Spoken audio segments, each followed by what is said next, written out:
What's up, guys? Welcome to the second part of Sakura Spirit, second recording I should say. As you guys know, the first part I had some issues with the audio levels, and now that I got the microphone stand going on right here, hopefully you guys can hear me a whole lot better, and I adjusted the music volume on the game, so it should be good to go. So here we go, guys. Hope you enjoy. See you in just a sec. I quickly changed into the robes I had borrowed and made my way back to the main hall. As expected, I found Machiko curled up on the floor. Thankfully, it looked like she had made her way to my Ayako, who was cuddled up next to her. The two girls looked adorable, and their cute mumblings only made it all the more enjoyable to watch. I considered waking them up so we could return to the mansion, but the sound of my name interrupted my train of thoughts. Walking out into the garden beyond the room onto the wooden deck, I found the village elder sitting onto the grass, looking up at the stars. "Young man, are the stars here as beautiful as in your world?" I walked over to him and lay down flat against the grass, finally allowing myself a rest. I looked up at the night sky and smiled. You know, I never really got a good look at them. I'm always busy with this or that. I yawned loudly and felt my eyelids getting heavy as I wiggled around a bit in an effort to get comfortable. Perhaps you should, if you get back, that is. The previous elder once told me that all worlds shared the same sky. It sounded silly to me, but maybe there's something to it. I mean, it does look similar, sparkly and black. Maybe he was right. The elder remained silent for a while. When he spoke again, I could barely make out what he said, sleepiness taking over. Before long, I had drifted off to sleep beneath that starry sky. How long do you think he's been out here? Must have been a while. His clothes are soaked with morning dew. As I drifted back into consciousness, I heard Narumi and Mio talking nearby. Their voices sounded hushed, as though they were far away. I briefly considered jumping up and scaring them, but my body was not gonna let me. Maybe you should poke him. Kage, there's no need for that. Takehiro-san, wake up, you lazy slob. I groaned as my eyes finally opened, the early rays of the rising sun making me raise a hand to conceal my eyes from the bright light. I was usually quite the morning person, but having fallen asleep under the starry sky, I wasn't exactly in familiar surroundings. Did the Valkyrie come to take me off to Valhalla? He's talking gibberish. Do you intend to lie around all morning, or do you plan on being useful? They're warrior angels who come down from the heavens to pick up the souls of fallen warriors who have fought heroic battles. Not that I plan on dying anytime soon. You are no warrior, and neither is Narumi. Did you become an even bigger idiot overnight? This is exactly why I need to train you both. None of you are warriors yet, but with my help, you will both become fine, noble warriors, capable of handling anything. I liked her more when she was drunk. It will be an honor to learn from you, Sensei. Yes, ma'am. Maybe Takehiro-kun could teach us both some of his moves. Hee.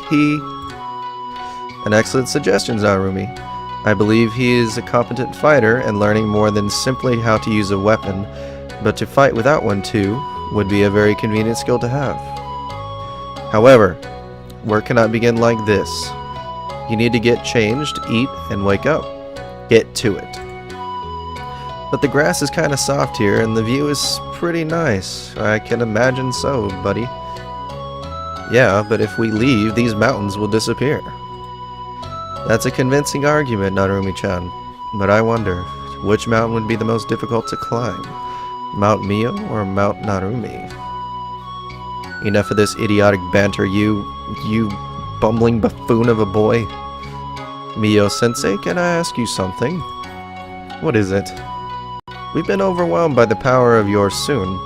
Could you please bless us with your deer once in a while? I'm not really sure what that means.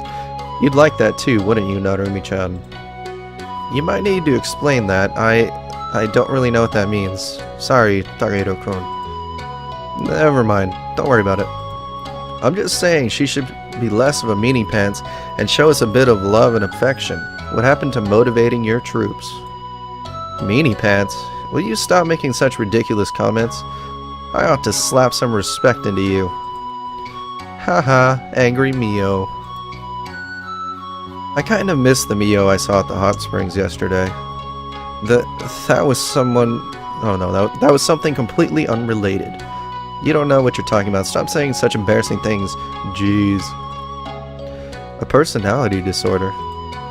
What? As if one was bad enough. You're saying we've got 2 Mios wandering around? Just wait, Narumi-chan. Soon we'll have a whole army of Mios. Stop it. Stop it. Shut up, both of you. Right this instant. This is getting ridiculous. The girl, who was now blushing brightly, turned her back to me and stormed off with a huff, her arms crossed indignantly. Haha, I guess I better get up before she decides to return and kick me into gear. Thanks for the wake-up call, Narumi-chan. After apologizing to Mio, explaining that it was merely a joke, the girl had decided that she wanted to train each of us personally. We both waited for Mio to show up for the first part of the program, which was to take place in the town square. It reminded me of a training camp at the dojo, although I had the feeling that this was about to turn out to be more fun. As we waited, I noticed that preparations were being made for what looked like a festival. I asked Narumi about it, and she told me that it was an annual celebration happening a few days from now. As we chatted, Mio turned up, sword in hand and a faint smirk upon her face. Perfect. It seems like you're ready. If there is something every warrior needs, it's strength and discipline. With this in mind, let us start with running laps around the village.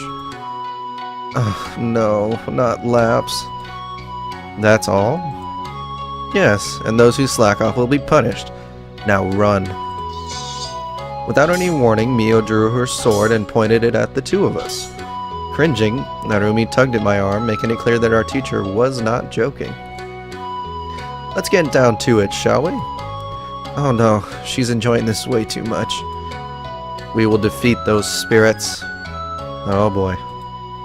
Quit your yapping and get to running, unless you're eager to feel the edge of my sword. Yeah, she's totally enjoying. Come on, Takahiro-kun, let's get going. She's not going to be reasoned with like this.